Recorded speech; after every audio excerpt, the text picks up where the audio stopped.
नमस्कार मु आपण मान निकटरे पुनश्च गोटे क्षुद्र गल्प रखुची एवं गपटीर ना हूँ सेवा और त्याग। सेवा और त्याग गपटी कौन ना थरे जड़े साधु सन्त था जंगल मध्य आश्रम थाए सुंदर परिवेश मध्य सी सकाळु संध्या पर्यंत से विभिन्न प्रकार साधु जन मान सहित तांकर धर्म आलोचना हुए, तप हुए, जप हुए, कीर्तन हुए, एथिरे से मजी जाती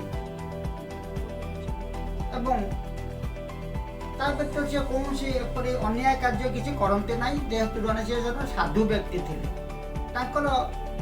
जीवन गोटे उद्देश्य थिला जे जेपरी मु स्वर्ग प्राप्ति पाइबी मु एपरी काम करी जेपरी स्वर्ग प्राप्ति पाइबी से उद्देश्य नहीं सी तांकर कार्य से जंगल मध्य आश्रम मध्य करूथांती। बहुत लोक आसंती तांकर जो धर्म बाणी सब सुनिबा पाई बहुत सुंदर सुंदर सी तांकर मत सी रखती। थरे कौन है ना तांकर वृद्ध अवस्था आसीगला, तांकर शेष समय आसीगला, से जानी पारले मु एथर मोर समय पूरी गला मु एथर जीवी एवं जेतेबेले तांकर मृत्यु होई गला चित्रगुप्त आसिले।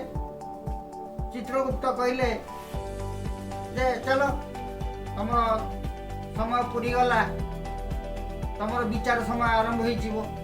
तांकर बर्तमान विचार कार्य आरंभ होला। चित्रगुप्त तांको प्रथमे देखिकिरी कहले जे आपण निश्चित भाव में जने साधु सन्थ एथिरे किछि द्विमत हबार नाही। आपण जीवन सारा बहुत भल काम करिसंती, साधु बाणी देइसंती, किंतु आपणकर कोठी गोटे किछि समस्या रहिछि। ए साधु जनक पचारले कौन समस्या रही मु तो जीवन सारा आश्रम रही लोक मानकर सेवा कली, भल भल धर्म बाणी शुणाइली, से अबाटू बाटू आनिली, पुणी कौन मोर समस्या रहा।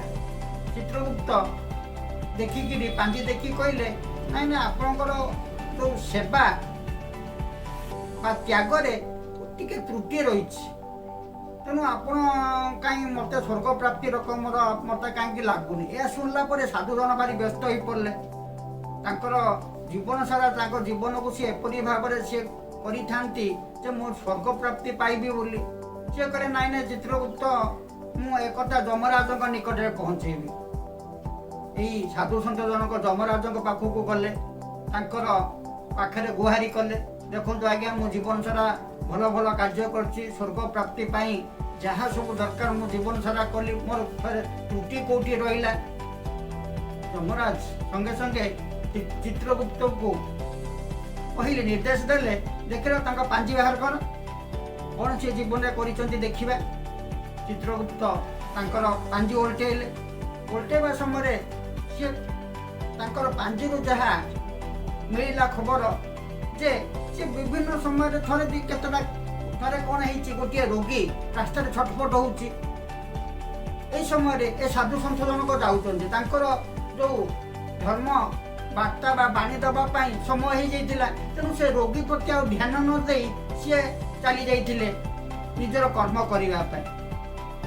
एक कथा से पांजी बाहरला सेपरी अन्य गोटे दीटा घटना सी देखला सी चित्रगुप्त जमराज को कहले देखो यही सब घटना सी जीवन सारा बहुत कार्य भल कार्य कर सत, किंतु सेवा और त्याग कि भूल भटका जीवन में रही, तेणु सी स्वर्ग प्राप्ति पाइबापी किसी हक नहीं।